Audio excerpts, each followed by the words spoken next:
So I'm joined by the amazing Kim. She is someone that my audience knows very well. Shannon's kind of person that Shannon's like, I need to talk to Kim. So I feel very grateful, Kimberly, that you've joined me today. And great name, by the way. Yes, I think so too. I guess the best place to start would be to kind of explain what it is that you do, so I don't butcher it. Yeah, could you kind of explain the work you do? Yeah, thank you so much for inviting me onto your podcast. It's super exciting to be here and to explore consciousness with you. Mhm. That is my delight and what really lights me up and turns me on, and human perception, human creation, and the way that human beings act and think and create just is my whole world. And moving into higher and higher states of consciousness. So a lot of people call me a soul architect. I love that. And what that really, like, what does that even mean? Yeah. And where it's come from is we really have been trained to live from our human self and to really operate from our programming and our conditioning and our traumas and our soul losses, and really architecting our soul back into the driver's seat of our life, so that we're operating from our super conscious self. And our super conscious self has the plan for our life and knows what we're capable of and believes in us and loves us beyond all limits, and wants us to have the most enlivening, enchanting experience of being human and growing our consciousness, our awareness of ourselves. And so when we architect our soul back into the driver's seat of our life, we move into the state of flow. You know, I love neuroscience. I love all of the sciences that explain human consciousness and our behaviors. And the flow state of neuroscience is that state where time evaporates, synchronicities line up, opportunities come to you without any effort, without even you like sitting in manifestation. I mean, how much have we done that and it's not working? Well, that's because our it's not coming from our soul level of desire, of our eros, of the content of our spirit, and what we want to explore and experience and create in new ways that hasn't ever been created before. So I work with people to go from where they are in each moment. And that can be in the depths of depression. That can be in deep, deep PTSD trauma, and help them navigate that journey of the dark night of the soul and back into the soul being the driver of their experience and expanding into the creations and the potentials, that the fulfillment, the joy, the happiness, the reverence for life, the exploration that we're here to actually experience. This might be a really weird question. I don't know why I'm going to ask it, but are all souls on a positive journey? Well, I think it's a choice. Okay. So I think positivity is a perspective. Of course. But I guess what I mean in that is because as you're explaining, and sorry to make it about me, but No, absolutely. I feel the state of flow when I'm acting, between action and cut. And anyone who's listened to my podcast, like, that is my time I'm present. I rarely find that with family, with friends. I try to, but that feeling of like it's all just happening is so euphoric to me that I have like an addiction to it. And that's kind of why I've pursued a career in acting, because I love it so much. Is that mean that that's what my soul wants to do? I'm just trying to like help our audience go, okay, where am I at flow? And does that mean, is that a good indicator of that's where I should be hitting? Or it feels like you could always get quite lost and like, I also enjoy this or whatever. Like, yeah, how do you know it's your soul's flow versus just situational? That's a fantastic question. And I think it all goes to the energetics. Okay. So if we take the knowing that everything is energy, Mhm. And we base our understanding on that, okay, that's a truth. Then when we're in the state of flow, it doesn't necessarily mean that everything is going right, but it means that there's energy moving you in that direction. And that energy can be moving you into a really deep soul healing, or a deep dive into the shadow where you're really like out of alignment, where you're not on your soul path. And that too is part of the path. That is being in the flow. And it can also be, like you said, when they say, go, and you move into what you're going to be doing as an actor, then that too is the flow, right? When we sit down and we're engrossed in something and we feel that energy propelling us into it. That's what I mean by the state of flow. Now, there is that place of flow that, right, researchers like the Flow Research Collective talk about, where everything is in a positive flow, but there can also be a real, there can be a like a contraction around flow that is also beneficial. We've been taught to be afraid of that and to move the other direction. But when we do that, we're increasing the density, we're increasing the trauma, we're increasing the difficulty with facing whatever that challenge is that we're meant to walk through. Because think of it this way, many people, including myself, grow up with a lot of trauma. That trauma has served me beyond measure as I faced it and walked through it and healed it, because now I have the capacity to walk with anyone through anything that they're going through, and to be a supportive guide to help them walk through that and discover what's on the other side. Because we're always meant to have soul lessons. We're always meant to be learning something about the polarity of being human.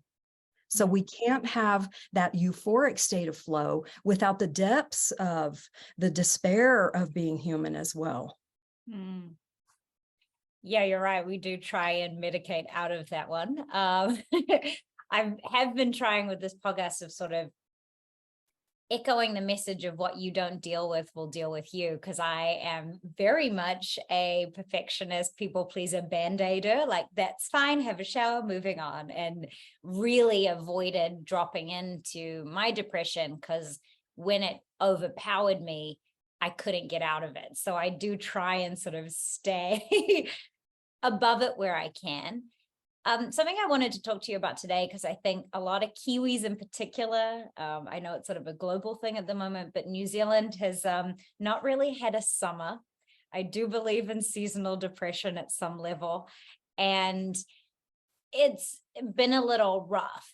And I noticed, kind of injecting into, when I was back home, a lot of negativity around me. And I wondered if you had any tips for our listeners, because I've watched quite a few of your frequency chats, and how important it is to protect the energy around you. If you find yourself in a situation just by living your life that you're around a lot of negativity or bad energy, what are some ways that the audience can either protect themselves or keep themselves above it without being toxic? Because I know you use the word authentic a lot. And so I'm kind of stuck between like what is authentic and what is forcing to get a result, and just your thoughts on that. Or is it okay to be around negative energy? It was the longest question ever. Sorry.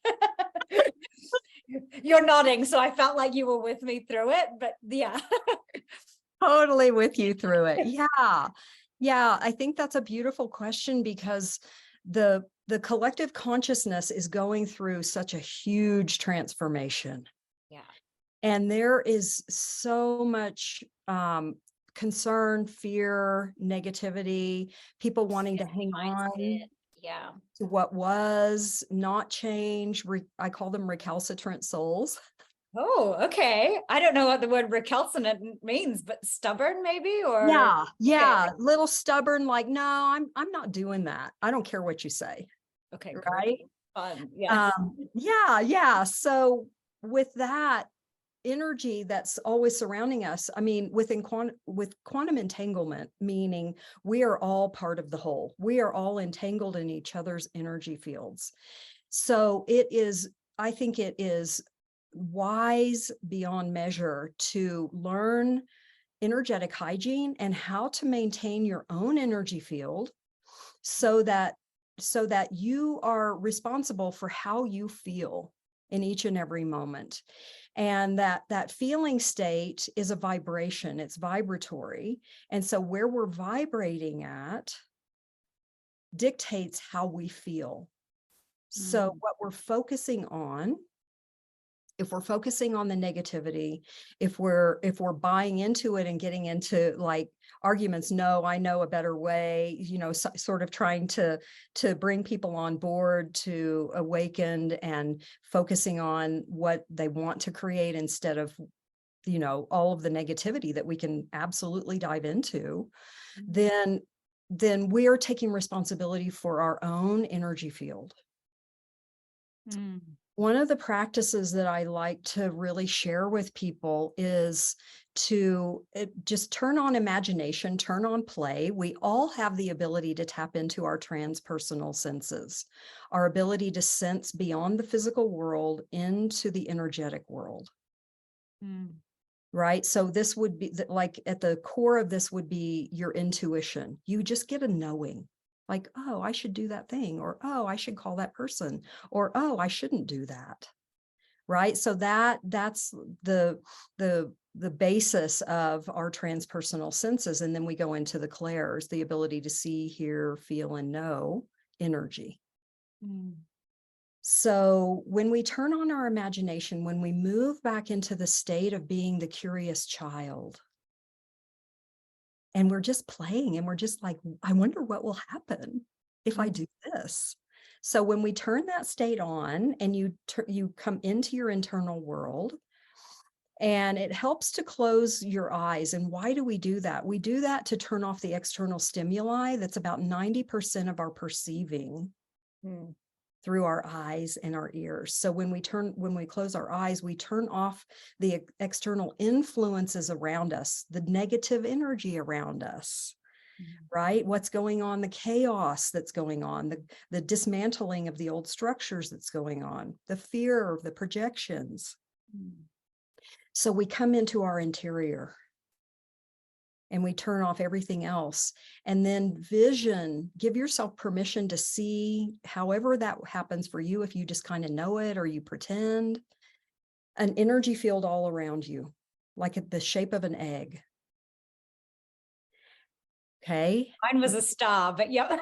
Okay, you can have a star, right? That's my ego talking, like, yes. Yes, I'm here. Totally. So our human energy field, our human energy vehicle is the shape of an egg, like an extended egg. And if you give yourself permission to just see that and kind of check in on it, what does it look like? How far away is the boundary of it? Is there a boundary, or does it just dissipate off into nothingness?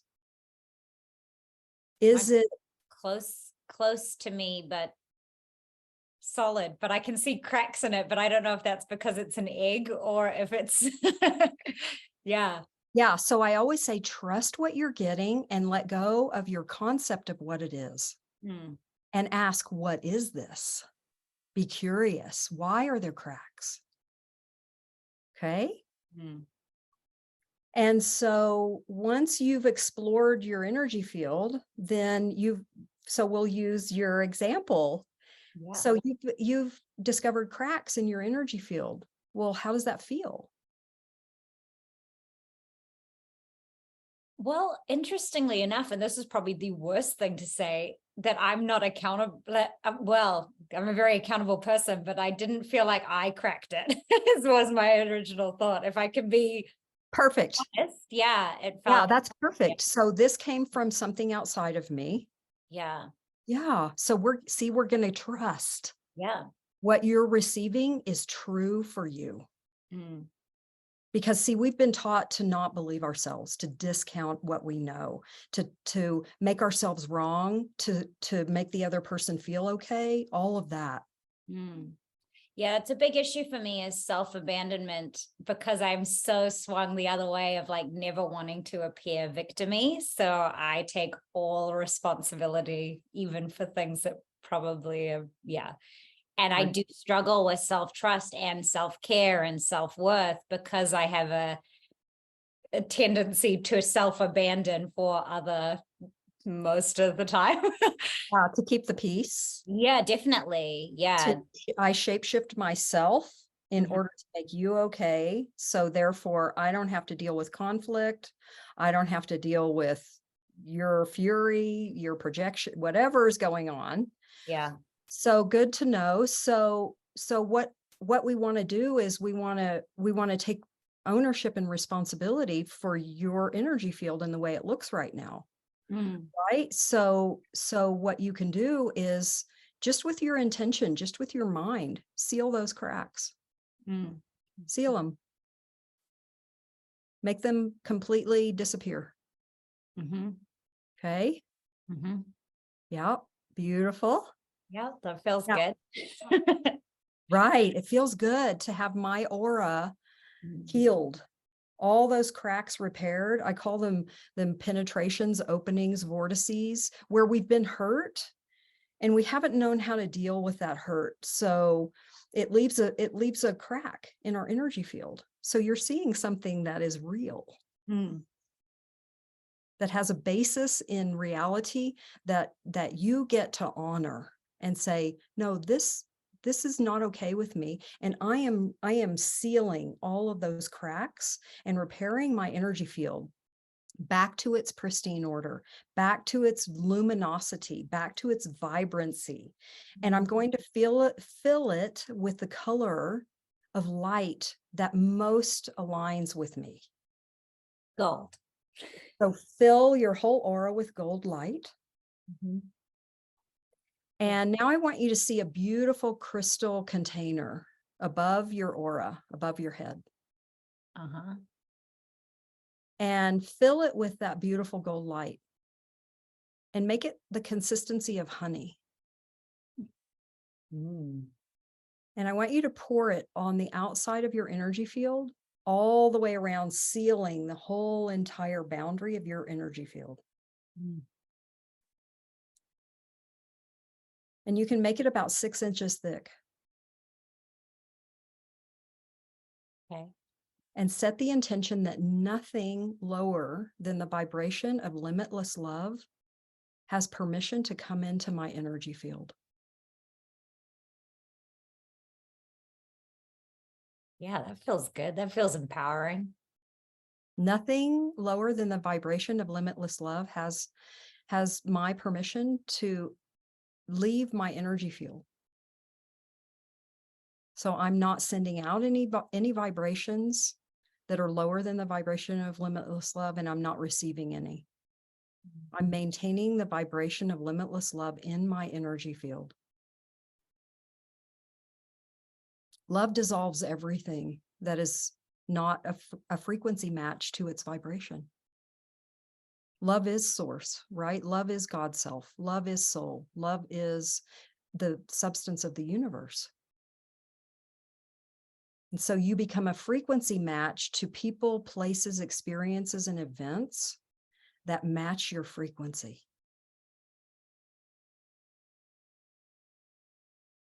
Yeah, that feels good.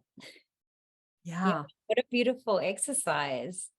Yeah. So I do that every day. And I Ah. encourage people to do that every day. And you may, just to help the audience understand what else might they find in their energy field when they do that and what to do with it, is they might find anomalies of dense, like smoky energy, or objects, that have a shape and a color and a feel to them. They might find other spirits, right, that are sort of interjecting their thoughts, their feelings, right. We do this with dear people close to us who may be going through something, or who may have different views and ideas and perceptions and programs that they want to force on us. So that would be projections. we may find all of those things and more, holes in our energy field, like pieces missing, or no boundary at all, like it just dissipates off into the nothingness. Right? So we can take all of those experiences and say, feel it. Do I want this? Is this mine? Is this beneficial to me? Is this supporting my frequency of limitless love? No, it's not. Then I command you out of my energy field. You do not have permission to be here. Period. My word is my law. I am the sovereign of this vehicle, of this I am presence. It is sovereign, holy unto me. No one else has permission to enter here without showing me limitless love, without holding me in reverence for my human walk and what I'm going through. And these are the people that I draw to me to walk with on my journey, being a soul and learning what it is to be human. And then to seal the outside boundary of your energy field. If your energy field is boundless, meaning it doesn't have a really clear boundary around it, then that means that you're probably highly empathic, highly sensitive, and you haven't known how to stand in your power. Which is interesting because I relate to that, but I could see a little bound, but maybe it's also me knowing that we might tap on this today. But yeah, I feel like I am very much give away all of my energy and my power with such ease at the beginning of the day. Yes, yes. Pull it back like, oh God. Yeah, it's just who else gets it? Yeah. Yeah. And so you're bringing up a really important topic. Is it all right if I share another practice? Please. Yes. To really learn how to be the sovereign of your life and know that I am the center of my reality, and this is not narcissism. This is not self-centeredness. This is coming into your internal authentic power and commanding your reality and creating the life that you want to be living. So it's stepping out of victim consciousness. Something is happening to me and I don't have any control over it. That's what I would consider victim consciousness. To wait, I'm creating this. So how am I creating this experience I don't want to be having? Patterns in our life that we create over and over. How am I creating this? And what do I need to do differently to not create this any longer?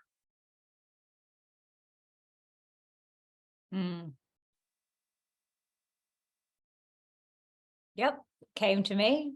I think it's interesting because I am, one of my core values is generosity, yet it's also the chalice which poisons me as well. Like, so it's, yeah, I struggle with, as you're saying that was kind of what came to mind, is like, I find myself in this pattern because I've been generous or given, which I want to do. And that's like a pillar that I identify, but then yeah, back in a season of struggle because I'm, and so it's not, I don't know how to be and do the things that I want to do because I, at the same time, have boundary. Yeah, and I find it difficult to create boundaries or say no and things. And so, yeah, it's obviously an area of learning I need to work on and not then have the guilt that comes with the no or the boundary. Right. Perhaps that's kind of what you were sort of speaking to in that. Yeah. Yeah. So when we give in generosity from a place of fullness, where I'm fully resourced and I have the resources to give, then that there's an equal exchange. There's a giving and receiving of energy coming and going. But when we give from a place of lack or that I need to do this to feel fulfilled, any of those sorts of ways that we override our knowing and give more than we have to give, then we're depleting our own resources, and there's an imbalance because we're actually forcing our giving onto the person that we want to receive it. Mm. Yep. So when we notice that, we just say, oh, wow, look, there's my old way of coping with what I experienced in not being received. I'm trying to be received and fill that old need to be valued by my beloved, whomever that was, that didn't have the bandwidth to receive you, or didn't have the consciousness to receive your great light. And so to notice that, oh, look, I'm trying to get that need met. Let me meet it for me. Oh, and you connect with that beloved child. Say, oh, beloved, I value you beyond measure. You are so precious to me. You are so worthy, and I love you unconditionally. And then check back in and see if you actually need to give.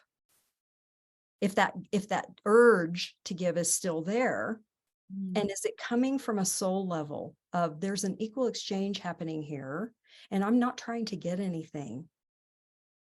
There's nothing I need, and I feel fully resourced, and I have a lot to share. I have a lot of love to give.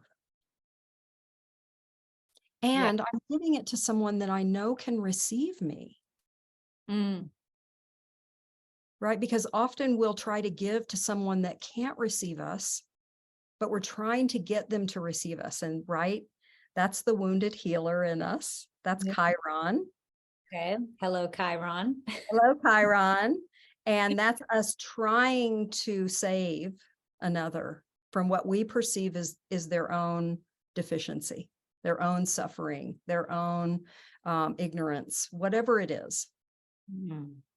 But maybe their soul is trying to learn something from being in that place, being in that experience that they really need to learn. And we need to honor that that's where they are. Yeah, that's good. Yeah, it's interesting. It's so interesting for me, like through this journey, my ego, like I thought I just had a couple of boxes I needed to unpack with a few like parental issues and stuff. And the more I go through, I'm like, oh no, there's another box. It's like, oh, okay. So, which is good. I'm not afraid of it. It's just humbling to be like, oh yeah, that's probably another thing. Which is good. How fun. Yeah, that the humility is the piece that helps us navigate these soul growth lessons and healing and retrieving the pieces of ourselves that got left behind with so much grace. Yeah. So much grace comes in when we can be humble and say, I don't know how to do this. I'm going to reach out for support. Or I don't know what's happening. I'm going to connect with my higher self and ask for guidance. Yeah. And no, I'm not alone. And it's not required that I suffer to be human. That is not required. That is not a requirement of being human. That's a choice. Yeah, that's so true. And I'm definitely not. I think everyone who listens to the show too is on that journey of wanting to be curious and eat up all the information that people like you are so delightful to give. Now, I know I'm kind of at my time limit, but I don't know if there's a quick way for your sake to do this. Would you mind explaining what a soul contract is and how we might figure out what ours might be? It's something you speak about in a lot of your videos. And I'm assuming people will kind of flock there. And if they don't know and it hasn't been explained to them, I figured you're very articulate. So, yeah.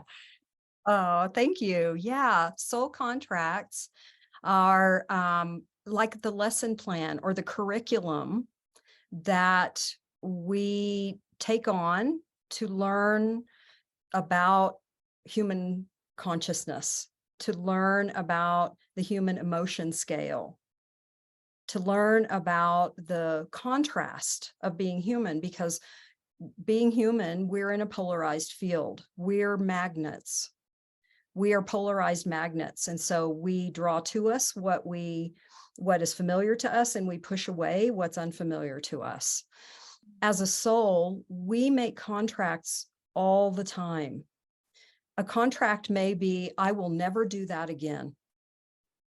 That's a contract, right? And it may be something very pivotal and specific in our lives that we're saying that about because we're maybe in the depths of despair, or we've had a shock and we're making this emphatic statement. Well, that goes into our Akashic records, our book of life, as a soul contract. Some significant soul contracts would be, I choose to be loyal to my family above my own needs. So I will be the dutiful daughter. I will be the dutiful son. I will be the dutiful breadwinner in the family, and you won't have to do anything. These are contracts that we make to be loyal to an external authority. An authority outside of ourselves, meaning our family lineage, the company that we work for, the circle of friends that we're engaged with, all of the experiences of being human, we make contracts about.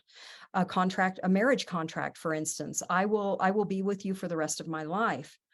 So these contracts we make, then we go and explore what that contract tells us about being human.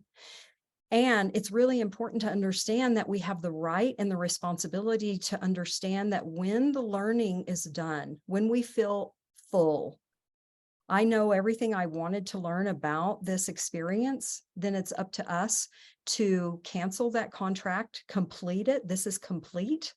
I'm not learning about abandonment anymore, for instance, right? That would be an abandonment contract. I'm going to be loyal to something outside of me, because what are you doing? You're abandoning yourself as being the center of your reality. No, I'm going to be loyal to me. And then if I have the bandwidth, I'm going to support you in what you are learning as a soul. So we can cancel contracts and write new contracts. When we cancel a contract, we want to dissolve it out of our book of records so that we're not creating out of it anymore. So that timeline diminishes and ceases. So we end a contract and a timeline at the same time. So you can think of it as, I'm walking on this timeline of learning this lesson, and here are all of the things that come off of that timeline that, these little avenues we go down, and what about this and what about that? And when you come to a completion, let's say, for instance, you're an empath and you've been involved with narcissistic partners. That's a contract to learn what that is like, to be dominated by another, to give your power away to another, those sorts of things. And you're done. You've gotten to the bitter end of that contract, and you're done. And you decide, I am never, this is a contract, I am never going to give my power away to another human being for the sake of being cared for, being loved, being taken care of, being safe, whatever the contract was about. And you make that new contract, you have to clear the old contract, or you will keep walking on that same timeline. Even if you've consciously decided you're not doing that, the contract is in the subconscious program that you don't have conscious awareness of until you awaken to that level of consciousness and you say, wow, I've been playing the victim and giving my power away, and take self-responsibility for your part of creating what's been created. That's cool. That's a good idea. Yeah, I kind of visualize it as like putting it in the trash and then like emptying it in terms of like on a screen. Yep. Do you sure you want to empty? Yes, empty it. Yeah. Cool. And in the etheric world, I say call on the consciousness of the fire, the element of fire, because it's the transmutation energy. And so take that contract, pull it out of your book of life, and put it in the fire and allow it to be dissolved. Love that. a way I finish my show often is asking people what their brain looks like. Now, this could be a movie scene, a picture, like cogs in a wheel, a crazy garden, a haunted house. Do you have a visual that comes to mind when you think of what your brain looks like? Wow, that's so beautiful. So when you said that, immediately what I saw was this ocean, this sea of life. I saw this like cosmic void that's at once full and completely empty. I just saw like this movement of pathways of information and consciousness just moving and gyrating and vibrating. It's just like scintillating. Cool. What a cool brain. Does that feel accurate? Does your yeah? I love Yeah. it. Yeah, Cool. just like expansion in every direction. Oh, I love that. Yeah, that's a good one. I like that. Okay. I'll come spend some time in your brain. That looks like fun. Yeah, it's a cool exercise. This lady I interviewed recently also had a good one, which I'll share in case people haven't heard it, where she felt like her brain was like this garden and some of the beds were uh like looked dead, but she knew she had planted things. So she's kind of got to remember that stuff will sprout and grow and it's seasonal, and some things are blossoming that have had lots of it. And I was like, oh, that's a cool way. Cause often we can look and go, oh my God, it's barren. But that, yeah, trusting that the stuff you've been doing and it can be seasonal and it can look great at times and then look dead, but it will grow again. I was like, oh, that's cool.